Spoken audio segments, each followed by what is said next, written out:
Bonjour, je suis Éric Branche, le directeur de l'hôpital de l'Ordre de Malte à Djougou. Chaque année, nous recevons un certain nombre de volontaires, de stagiaires. Alors, qu'est-ce que moi j'attends des stagiaires et des volontaires qui viennent dans cet hôpital? Tout d'abord, la volonté de se mettre au service des autres.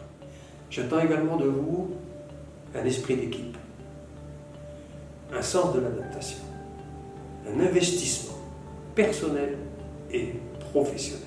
Vous arrivez dans un nouveau pays. Vous allez découvrir une nouvelle culture, des savoir-faire et des protocoles qui sont peut-être légèrement différents de ce que vous avez eu l'habitude, soit d'apprendre, soit de mettre en pratique. Certes, il va y avoir beaucoup de travail, mais les témoignages qui suivent vont vous montrer que l'ambiance est très bonne et donc vous allez apprécier votre séjour. Mon équipe et moi-même, nous vous attendons avec impatience et nous serons très heureux de vous accueillir parmi nous.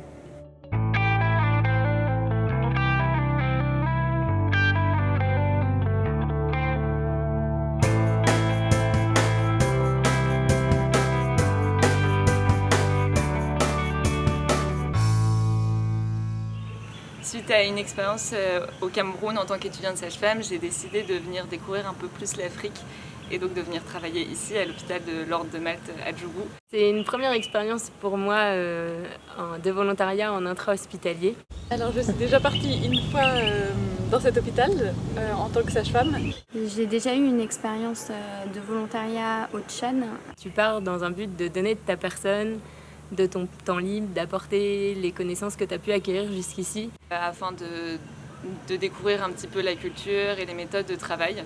Car l'expérience ici, tant au niveau professionnel que humaine, est vraiment hors du commun. Cette expérience d'être plongée dans une autre culture qui m'a donné envie de repartir dans un autre pays, au Bénin, avec l'Ordre de Malte. Il y a 3 secteurs au sein de la maternité, ce qu'on appelle la salle de dilatation, la salle d'accouchement et les hospitalisations.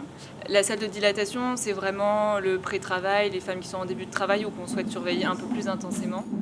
La salle d'accouchement où les femmes viennent accoucher donc sans péridurale ici, la plupart du temps. Et les salles d'hospitalisation qui regroupent à la fois les femmes qui viennent d'accoucher, qui restent 8 heures avec nous, et à la fois les femmes hospitalisées du fait d'une pathologie de grossesse, souvent le paludisme ou autre menace d'accouchement prématuré. Concernant les accouchements, on fait donc nous les accouchements par voie basse. On est amené à faire des ventouses en tant que sage-femme aussi quand la situation l'exige. On est également chargé de la réanimation du nouveau-né si jamais il y a besoin. Il y a également aussi des césariennes qui sont réalisées par les gynécologues, soit des césariennes programmées, soit des césariennes en urgence quand il y a un problème en particulier.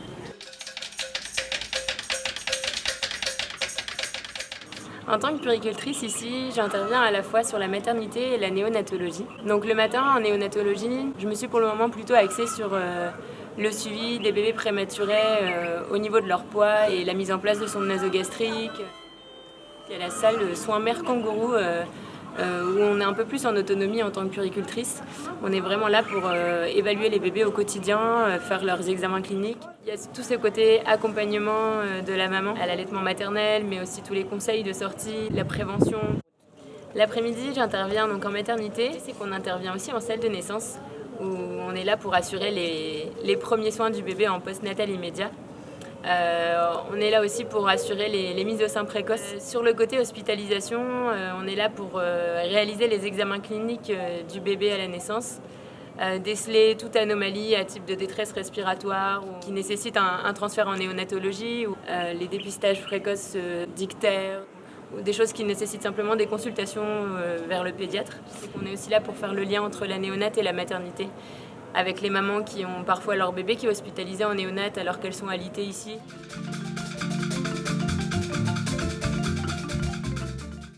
Les volontaires sont logés gratuitement par l'Ordre de Malte au sein même de l'hôpital, dans un coin un petit peu reculé.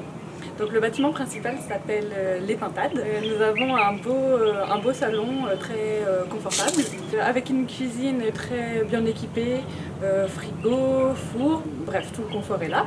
Ensuite nous avons les chambres qui sont climatisées, avec des moustiquaires aussi. Tout autour des bâtiments, il y a un grand jardin qui permet de jouer à la pétanque, bouquiner.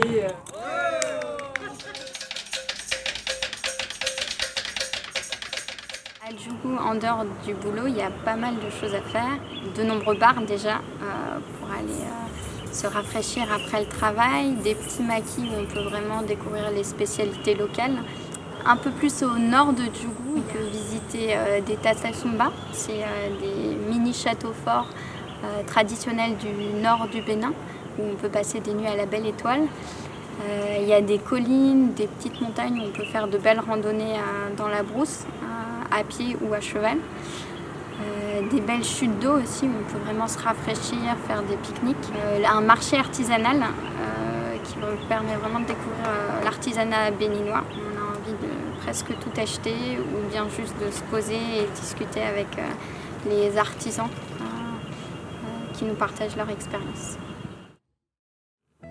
L'adaptation ici est forcément un peu difficile au départ. Il y a un choc culturel qui est assez violent. Et finalement, tu vas, c'est hyper boostant, tu te lances le défi. Au-delà de la barrière de la langue, on arrive vraiment à communiquer, à nouer des contacts avec les mamans. Et c'est beau, quoi. Les Béninois sont hyper accueillants, hyper joviales. On prend le temps d'être avec les gens. D'un point de vue technique et clinique, en tant que sage-femme, je trouve qu'on apprend beaucoup des gestes qu'on n'a pas l'occasion de réaliser en France. On développe plein de compétences ici qui sont nouvelles. On a beaucoup plus de responsabilités. Et nos collègues sages-femmes nous en apprennent beaucoup. J'ai aussi beaucoup appris sur la gestion de mon stress. À la maternité, on se retrouve à devoir gérer des situations d'urgence extrêmes. Qui sont parfois quotidiennes ici. Et on doit se débrouiller donc avec peu de moyens. Oui, il y a quand même un réel dépassement de soi aussi dans tout ça. Le temps passe trop vite, mais je sais que ça sera quelque chose que je garderai toujours en tête. Si j'avais eu l'occasion et que rien ne m'attendait derrière, j'aurais continué les yeux fermés, quoi. Donc je reviens parce que vraiment travailler au Bénin, c'est bien. On est dans une mentalité beaucoup plus sereine. On profite de l'instant présent. Tout le monde travaille dans une bonne humeur tout le temps. Et que tout le monde sourit, que la vie est belle. Donc n'hésitez pas à venir. Et donc voilà, il faut venir au Bénin parce que c'est vraiment une expérience incroyable. Donc il faut venir au Bénin. Comme ils disent ici, on est ensemble, quoi.